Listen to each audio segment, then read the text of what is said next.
Pues hola, aunque ya nos hemos saludado todos, y gracias por estar aquí, aunque estemos prácticamente en familia.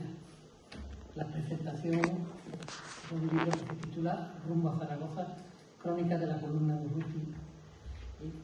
Estamos en el local de la FAL. La presentación también ha sido organizada por la Fundación Anselmo Lorenzo.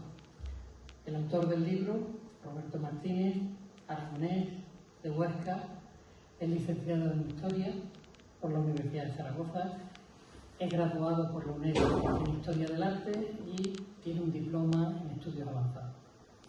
Actualmente Roberto ejerce como profesor de secundaria en un instituto de Huesca, si no me equivoco, y aparte de su labor docente es un articulista empedernido, no solo de la materia que nos trata hoy, sino de muchos temas relacionados con la historia y la cultura mediterránea.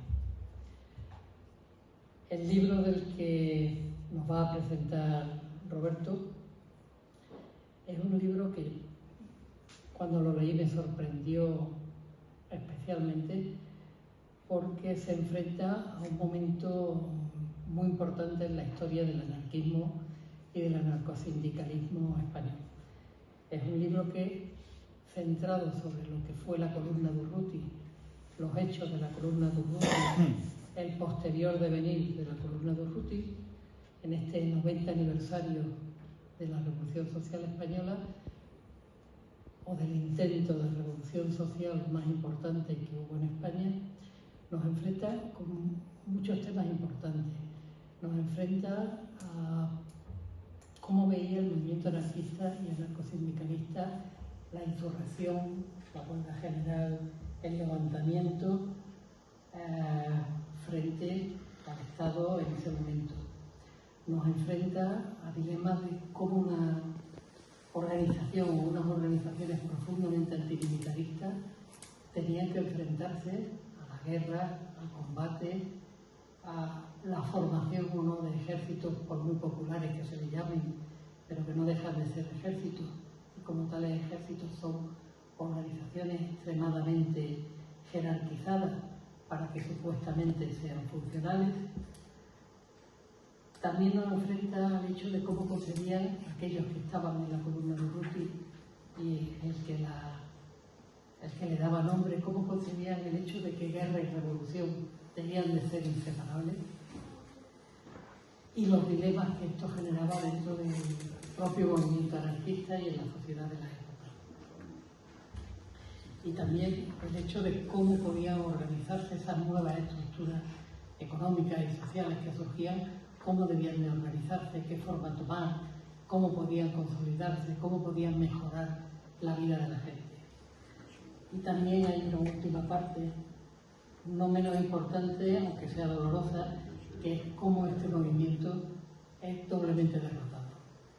Es derrotado por las fuerzas reaccionarias de la República y es derrotado por el ejército faccioso que se había levantado contra esta República. Yo creo que el libro se enfrenta a todas estas cuestiones, primero con un rigor metodológico importante, con veracidad científica y sin ocultar las dudas que tenían los personajes de la época, los errores que cometieron, también los posibles aciertos. En fin, yo creo que es un libro que aporta muchísimo al conocimiento puntual de ese corto verano de la anarquía, como se llamó en otra obra que recorre esa historia. No quiero robaros más tiempo. Yo creo que Roberto, mejor que nadie, puede explicar cómo se ha construido este libro y qué es lo que propone desde él. Muchas gracias, Gabriel. Muchas gracias también a la FAL en este 90 aniversario de la Revolución Social. Entonces, bueno, me imagino que todo os suena de Urruti, la vida de aventuras, de luchas, el misterio en torno a su muerte, ese 20 de noviembre en un Madrid asediado por las tropas franquistas. No, yo lo que veía que había muchos libros sobre la figura de Urruti, pero no sobre la columna en sí. Además, el libro que traigo, como muy bien ha introducido Gabriel, es un libro de la columna, pero es un libro sobre todo de la revolución, porque la columna y Durruti van a estar en el centro de la revolución y en buena medida su evolución es la propia evolución, nos va marcando la propia evolución de la revolución, ¿vale?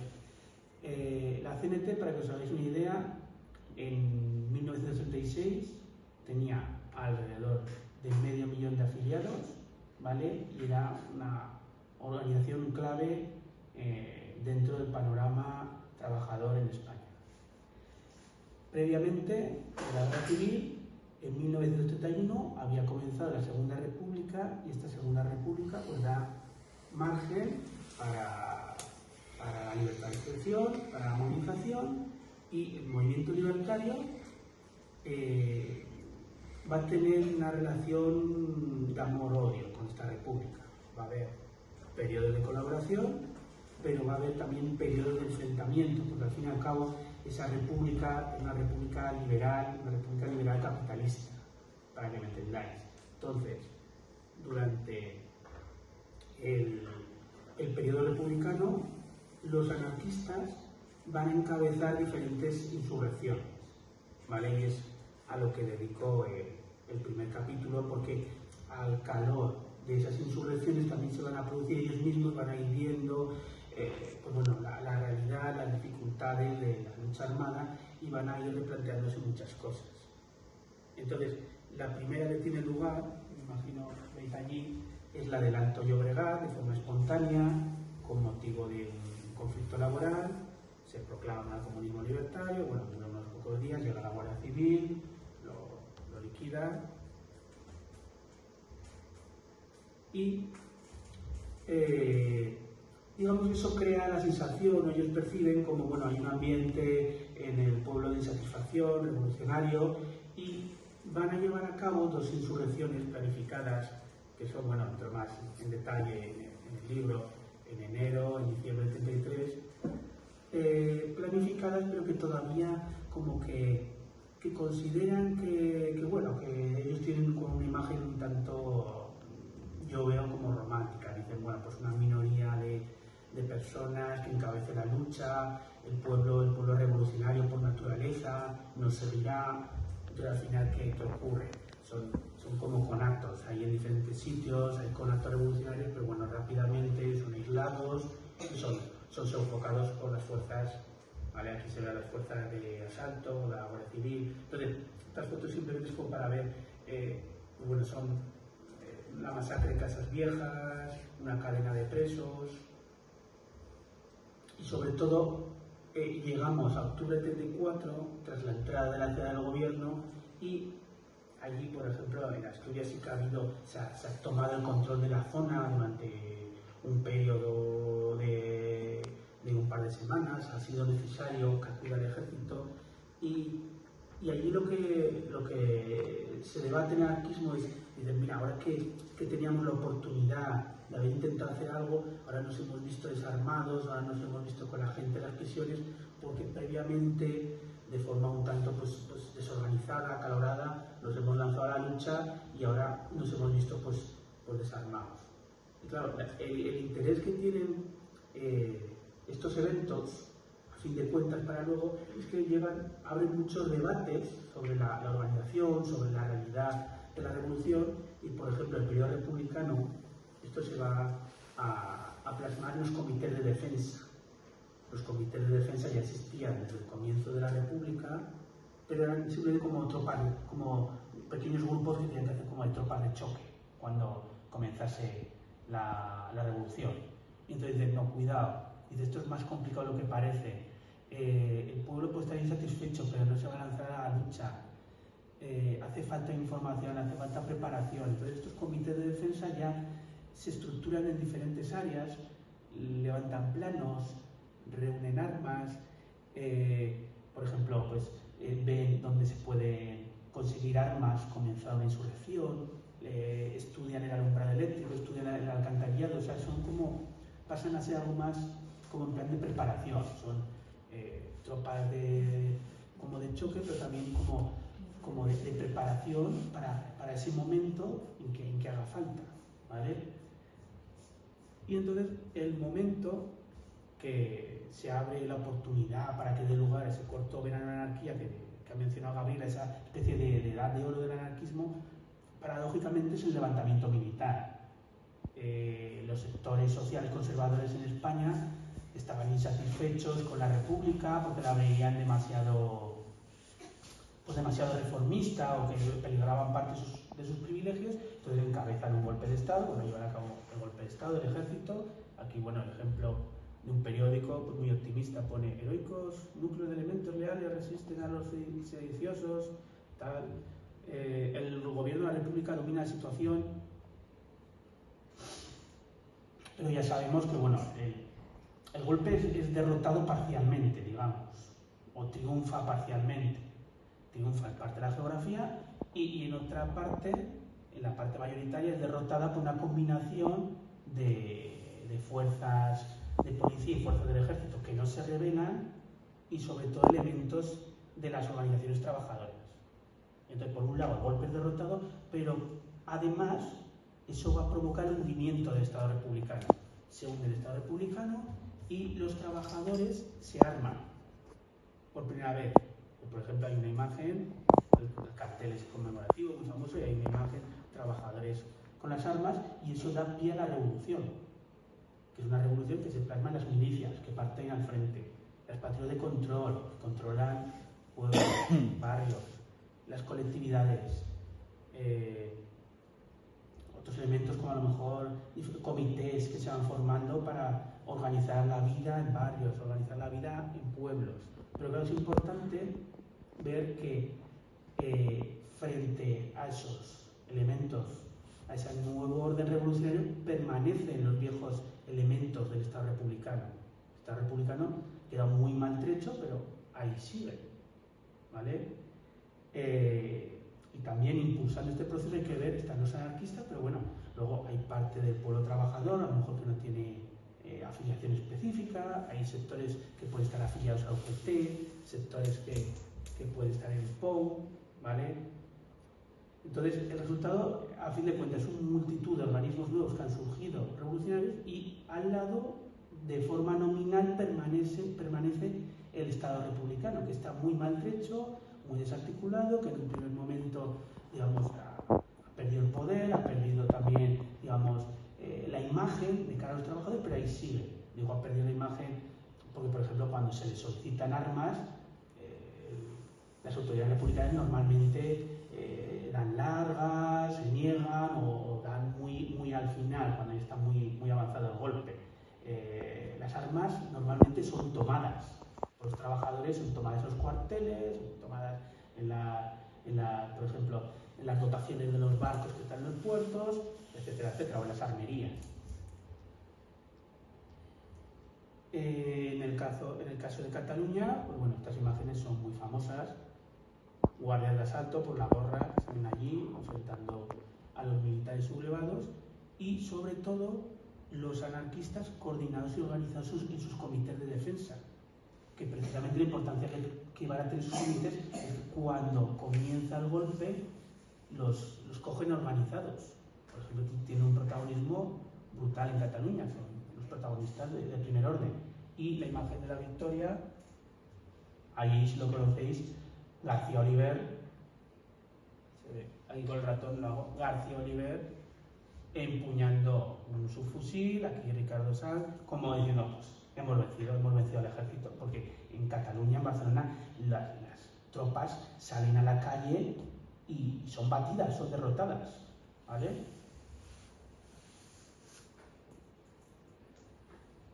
Y la situación es que la CNT es dueña de la calle, ahí se ven las barricadas, gente armada, los coches con las siglas CNT, la FAI, de la Federación Anarquista, porque bueno, los últimos episodios, por ejemplo, épicos, es de la gente de la CNT pues, asaltando a Tarazanas y ahí toman 30.000 fusiles, toman cañones, toman ametralladoras, han ido confiscando camiones. O sea, la CNT en ese momento, pues, como digo, es la dueña de la calle y bueno, es la que decide. Y es aquí cuando se les plantea un dilema, que enlazo otra vez con la imagen que ellos tienen un poco de la revolución. Ellos han visto la revolución como un gran acontecimiento, una batalla así un poco épica, tal, pero que sería rápidamente vencida y que tras ella comenzaría la construcción de la nueva sociedad. Entonces, claro, el resultado es que la situación es bastante más complicada de lo que ellos habían imaginado en esos escenarios un poco idealistas. Porque, claro, los militares sublevados siguen allí.